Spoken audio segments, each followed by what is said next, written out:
toutes et à tous et bienvenue dans votre magazine quotidien Smart Éducation, un magazine, vous le savez, dédié à la formation, aux nouveaux métiers, aux nouvelles pédagogies, le rendez-vous qui donne un futur à la jeune génération. Aujourd'hui, l'intérêt des jeunes diplômés pour le private equity. L'attractivité du secteur serait en baisse auprès des étudiants. Selon l'étude Alumni Junior ESSEC, moins de 20% des jeunes des grandes écoles sont vraiment intéressés par le capital investissement. Secteur pourtant plutôt rémunérateur, souffrerait-il alors d'un manque de visibilité? Et que peut-il faire alors pour attirer davantage les étudiants? On va poser toutes ces questions à Michael Ohana, fondateur d'Alumni, cabinet spécialiste de la formation, accompagnateur de talents et donc à l'origine de cette étude. Bonjour Michael Ohana. Bonjour Eva. Merci beaucoup de nous accompagner aujourd'hui dans Smart Éducation. On va commencer par rappeler rapidement ce qu'est le capital investissement, pour ceux qui nous regardent, si vous voulez bien. Ouais, bien sûr, le capital investissement, c'est une activité qui rachète des entreprises afin d'améliorer leur performance opérationnelle. C'est une activité qui a vraiment le vent en poupe et qui attire énormément de jeunes diplômés, à la fois en étudiants en école de commerce et des étudiants en école d'ingénieur. Donc private equity, capital investissement. C'est exactement la traduction en français du terme private equity. Depuis combien de temps, Michael Ohana, vous évaluez l'attractivité du secteur du private equity? Alors, Alumni a été fondé en 2012, donc il y a plus de 10 ans maintenant, mais c'est une étude qu'on a décidé de lancer l'an dernier avec Junior ESSEC Conseil et Alumni pour justement prendre la température de ce public avec une spécificité sur les étudiants en école d'ingénieur et les étudiants en école de commerce et Dauphine et Sciences Po qui sont en fait le public cible de ce secteur et également les gens les plus intéressés par ces métiers.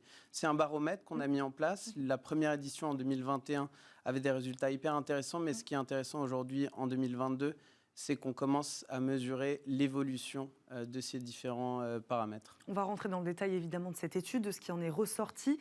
Pourquoi justement c'est intéressant selon vous? Vous disiez, ça nous intéresse de prendre le pouls de ces étudiants-là. Pourquoi cette population-là? Pourquoi c'est intéressant de les interroger eux? Ouais, c'est hyper intéressant parce que beaucoup de gens ont des intuitions sur quels sont les nouveaux métiers, qu'est-ce qui est de plus en plus attractif pour ces différents publics. Et souvent, ces intuitions ne sont pas appuyées par des chiffres, par des études. Là, on a une étude qui est statistiquement valide, qui a une méthodologie très solide et qui va nous permettre en fait, de mesurer ces évolutions précisément dans la durée. Combien d'étudiants ont été interrogés? Cette année, 591 étudiants ont été interrogés. L'an dernier, c'était un peu plus de 600. Et ce qui est intéressant cette année, contrairement à l'an dernier, c'est qu'on a réussi à avoir la parité égale entre étudiants en école de commerce et étudiants en école d'ingénieur. Alors, de manière globale, dites-nous quelle perception ont les étudiants de ce secteur. On va rentrer dans le détail, mais bon, globalement. Globalement, la perception, elle est très positive. Le private equity reste très attractif. Cette année, on a 54% des étudiants sondés qui pensent qu'il est intéressant, voire très intéressant d'y travailler. C'est une proportion qui est colossale. On parle d'un public très restreint, très élitiste, qui, pour plus de la majorité, est intéressé par ce secteur. Mais ce qui est intéressant également, c'est que l'an dernier, c'était 66%. Et c'est une baisse qui est absolument énorme sur une année. Elle s'explique d'abord par le fait qu'il y a plus d'ingénieurs dans le public sondé. Et les ingénieurs sont en moyenne moins intéressés par les métiers du private equity. D'accord, donc c'est comme ça que vous l'expliquez, cette baisse? En partie.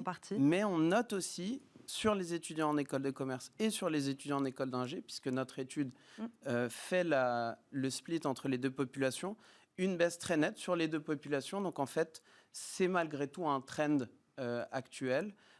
Au profit de quoi? Je pense que c'est des choses qu'on mesurera à partir de l'an prochain. D'accord, donc vous mesurez plus tard. Je parlais tout à l'heure, je posais la question en tout cas d'un manque de visibilité. Est-ce que ce secteur en manque justement? Alors, ça dépend un peu de, je dirais, l'idéologie de la personne qui pose la question. On peut penser que ce secteur attire trop de jeunes diplômés. On peut regretter que des étudiants des plus grandes écoles d'ingénieurs aillent faire carrière dans ce secteur au lieu de servir la nation et de se mettre au service d'infrastructures, de grands projets.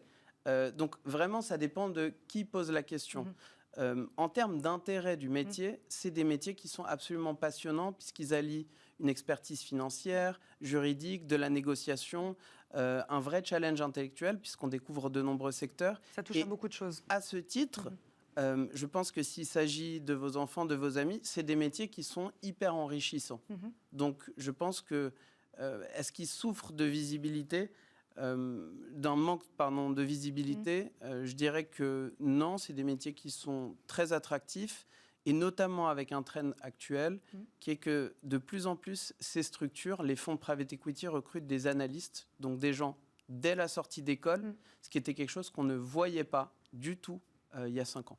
Est-ce que le private equity a conscience de cette légère perte justement d'attractivité auprès des jeunes? De quelle manière vous avez, je ne sais pas, peut-être fait communiquer ce sondage-là? Voilà comment lui, il regarde ça, le secteur. Le secteur du private equity est hyper attentif à son image.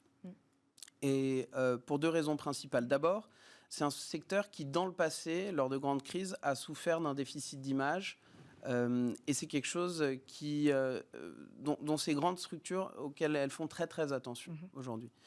Donc on a eu beaucoup de fonds qui nous ont contactés à l'issue de cette étude pour essayer de comprendre qu'est-ce qu'il faut faire pour y remédier. Et deuxième point, l'enjeu de recrutement est colossal. C'est-à-dire que pour eux, le secteur n'a jamais eu autant d'actifs sous gestion. Il est indispensable de pouvoir continuer à recruter des talents à la sortie de ces grandes écoles de commerce et d'ingénieurs, de Dauphine et de Sciences Po. C'est absolument vital. Et donc, tout déficit d'image sur cette population se traduit immédiatement en difficulté de recrutement. Et donc, comment cherche-t-il à l'améliorer, alors justement, cette image-là? On travaille sur quoi exactement? On travaille sur... Il y a plusieurs critères qui sont très importants. Le premier, il n'est pas très intuitif, les stages. En fait, ces fonds d'investissement proposent des stages. La manière dont sont traités les stagiaires, dont sont exposés les stagiaires, l'image que les stagiaires véhiculeront du fonds à l'extérieur auprès de leurs camarades de promo, va être un des critères clés de choix des prochains dans leur choix de stage. Donc ça, c'est un premier élément. Et c'est assez magique parce que c'est quelque chose sur lequel on ne peut pas tricher. La manière dont on traite les gens, c'est quelque chose sur lequel on ne peut pas tricher. Le deuxième, c'est évidemment... toutes les choses qui relèvent du marketing, donc la présence sur les forums, des vidéos de témoignages sur LinkedIn, etc. Mais ça, elles le font déjà très bien. C'est des structures qui sont très matures sur ces sujets-là. Et la rémunération, c'est quelque chose qui a explosé sur les dernières années. On arrive sur des niveaux de rémunération qui sont absolument phénoménaux et qu'on n'a jamais vu historiquement dans l'industrie. Des fonds, certains fonds comme Eurazeo, je crois, et CVC gagnent des places au classement cette année. C'est le fruit d'une politique de recrutement particulière, justement, à destination des jeunes. Là, on vient de parler des critères, justement. Alors, c'est marrant parce que les 2 exemples que vous avez cités, Eurazeo et CVC, je pense, gagnent énormément de place pour des raisons qui n'ont rien à voir avec ça. Alors, dites-nous. Eurazeo a fait beaucoup d'investissements dans la French Tech qui ont été hyper visibles. Et je pense que dans la presse, le nom Eurazeo a été répété. Et du coup, fait que la notoriété, parce que c'est avant tout un classement de notoriété, a augmenté. Pour CVC, c'est plutôt le type de transactions sur lesquelles ils ont bossé. Récemment, ils ont été impliqués sur des transactions de foot, qui sont des transactions globales. La Liga, notamment. La dernière transaction de foot date d'après le sondage, mais la Liga date d'avant le sondage, et c'est une transaction qui a fait énormément de bruit. Et donc, je pense que dans la population qu'on sonde, il y a beaucoup de footix et que du coup, ils ont entendu parler de CVC par cet intermédiaire. Le numéro 1 cette année, le fonds numéro 1 qui arrive en première position. C'est Ardian. Voilà, comment on l'explique ça? Qu'est-ce qui a fait qu'Ardian, justement, soit le meilleur fonds 2022? Alors, ce qui est fou, c'est que l'an dernier, Blackstone était numéro 1 et avait une avance colossale. En regardant les résultats du sondage avec l'équipe de Junior Asset Conseil, on s'était dit, c'est une avance absolument irrattrapable. Il n'y a aucune chance qu'ils perdent cette place de numéro 1.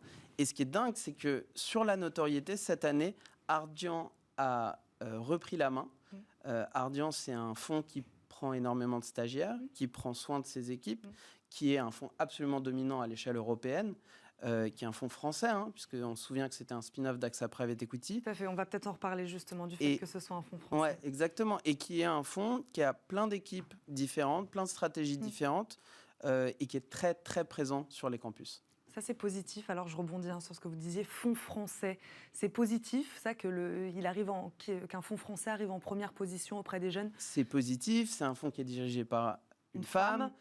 C'est un fonds qui a énormément grossi, qui a fait des performances phénoménales sur les dernières années. Donc, oui, je pense qu'à l'échelle européenne, la France c'est un des premiers marchés du private equity et c'est le marché qui a vu émerger des géants du private equity. On peut citer aussi PAI Partners, qui est un énorme acteur français et qui aujourd'hui rayonne à l'échelle européenne. On n'a pas parlé, là, vous nous dites, donc géré par une femme. On sait que les jeunes aujourd'hui sont très attentifs aux critères environnementaux aussi. La société change, la société évolue. Est-ce que ça peut être des critères qui les intéressent aussi également, ces jeunes? La parité dans une entreprise, le fait qu'elle soit dirigée par une femme, le fait qu'ils respectent certaines règles sociales, sociétales. Voilà, est-ce que ça, c'est des retours que vous avez aussi? Oui. Donc c'est une étude et je pense que ça vaut le coup de rentrer dans les détails. Pour ceux qui sont intéressés, les détails de l'étude sont sur notre blog. La RSE et l'impact d'un côté ont été mesurés et l'intérêt pour des fonds qui ont la parité ont été mesurés aussi. Et ce qu'on voit, c'est qu'il y a une très large population de ces étudiants qui est absolument attentif à la parité dans les équipes et à la présence d'une stratégie RSE au sein du fonds. Une chose à mesurer toutefois, à nuancer toutefois, la parité c'est simple à voir. La stratégie RSE c'est beaucoup plus complexe à objectiver. C'est-à-dire qu'aujourd'hui, alors sauf pour des instituts spécialisés, dont c'est le métier, qui ont des critères en place, pour nous, la présence d'un responsable RSE, la présence d'une stratégie RSE qui a été explicitée dans le rapport annuel du fonds, c'est des critères observables. Quant à la mise en place de cette stratégie au quotidien, c'est très difficile pour nous d'avoir un regard. Merci beaucoup, Michaël Ohana, d'avoir répondu à nos questions aujourd'hui, de nous avoir parlé de ce secteur qui donc plaît aux jeunes. Malgré cette baisse cette année, on est d'accord, la tendance globale reste positive. Ça reste un secteur très attractif pour les jeunes. Merci beaucoup d'être venu sur notre plateau, de nous avoir présenté votre étude. Je le rappelle, vous êtes donc le fondateur d'Alumni, et donc Alumni, cabinet spécialiste de la formation accompagnateur de talents. Merci beaucoup de nous avoir accompagnés aujourd'hui dans Smart Éducation. Et merci à vous, évidemment, de nous avoir suivis. Merci à Com Dubois de m'avoir aidé à préparer cette émission. On se retrouve très vite pour un nouveau numéro de Smart Éducation. À très vite.